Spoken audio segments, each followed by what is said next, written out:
In a way, you know, I agree with some of the posters on here, videos that I watch on a regular basis, which say that essentially AIG bonuses are just part of a bigger problem, and that this is just a minor distraction from what's going on. So to a certain degree, I do agree with that standpoint. However, it might just be the kind of distraction, or I wouldn't even call it a distraction, but rather a point which is now coming across to ordinary people in terms of the underlying problems to start with. In other words, it might be the straw which breaks the camel's back, so to speak. I'd like to read you a very interesting article which was posted on TPM, the Talking Points Memo website. I can't figure out now who actually wrote this post. These are all, for the most part, authors which don't publicize their real names anyway. You know, they have a pseudonym on here, just like many of us do here on YouTube, and but it bears listening to, I believe. So I'm going to read this thing probably in its entirety, and it's probably going to go on for a long time, so it's more than likely it's going to be a two-part video. So here we go. In a post headlined, "Just What is a Bonus?" somebody points out that a big part of the outrage on the part of the public is that people commonly see a bonus as a reward for a job well done. Thus, in the case of a bankrupt company being rescued by Uncle Sam, in other words us, the common understanding of the typical American is nobody at that place deserves a bonus, and certainly nothing in the millions. This is unquestionably true. This poster also pointed out that the world of high financial thievery, that many people are paid most of their salary in bonuses at year's end for tax purposes, highlighting that the word bonus is simply being manipulated so that people who make too much to begin with can dodge as many taxes as possible. Of course, this also pisses people off, and most of those people, like us, don't even get a bonus of any kind, and many of us are just barely making it to make ends meet at this point, if you're still lucky enough not to have lost your job by now. This whole matter highlights the obscene disconnection between the world of the executive business class and the rest of our society.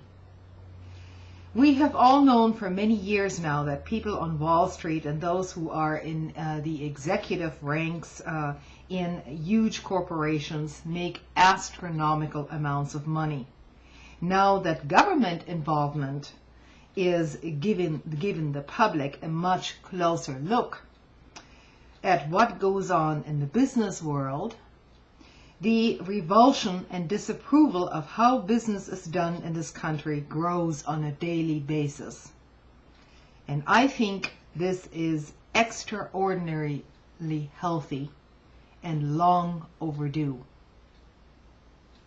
For decades, accolades and honors have been heaped upon business people for essentially reaching new heights in greed, dishonesty, and a profit at all costs mentality, without regard for the negative human costs and consequences these practices often cause. I'm not talking about small businesses here. I'm talking about the big global corporations. More than anything else, they have been rewarded financially in ways that most people can only dream of. Nowadays, everyone who makes less than $100,000 a year annually is pretty much considered a chump and a loser in the larger business world. A huge majority of Americans would be included in that category, of course. And according to a Census Bureau report from August of last year, median household income in the United States was $53,233. That means half of the households in the U.S. are making do on less than that, many on much, much less, and many more are not making a whole lot more. During the period of 2005 through 2007, only 3.7% of all American households had an income in excess of $200,000 annually post-taxation. That number, by the way, is only 4.7% of families, not individuals. I mention these figures to remind others that the average American has virtually nothing in common with people who are the immediate beneficiaries of this massive government rescue of the financial sector. The life of the average American is a completely different world from that in which executives are paid vast sums, even when their actions have literally contributed to world economic collapse. I repeat, the average American has virtually nothing in common with people who are being rescued by them in this massive bailout of the banks and the financial industry. How different is the world of the average American worker from that of the thieves, conmen, and crooks on Wall Street? The average American is literally economically punished if they don't punch in at the right time. The average American worker's wages are meted out by the minutes they put on at the job, and you clock in. Most modern time clocks measure units of less than a minute, and if you're just one, if you aren't there on time or take too long with your little break, you get docked. No questions asked. In a typical American workplace, if you're either late or more than a handful of times in 1 year, you are liable to get fired.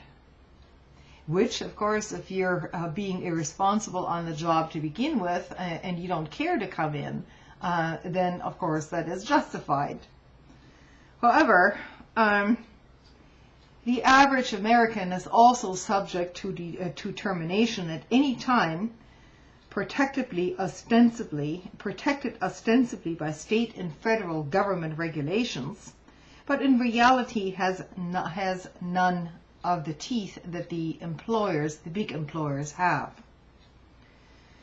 To coin the phrase bound to respect, absolute ironclad authoritarianism characterizes the workplace regime of many people in America today.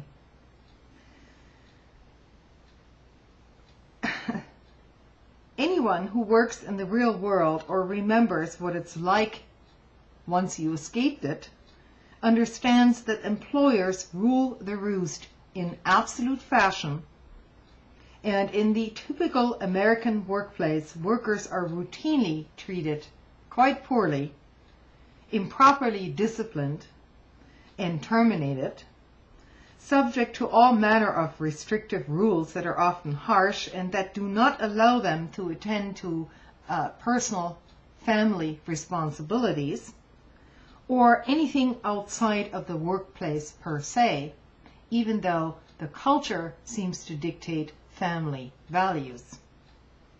A century ago, the state of affairs was often referred to, and quite accurately, as wage slavery. If a typical non-union worker is fired in America, they are basically shit out of luck except in the most egregious of circumstances, and the burden of finding any sort of justice is placed on this person who has just lost his job and can consequently no longer pay a lawyer. This is going to be a long video. I'm sorry. I'll go on with part 2 and I'll post that tomorrow. Thanks for listening.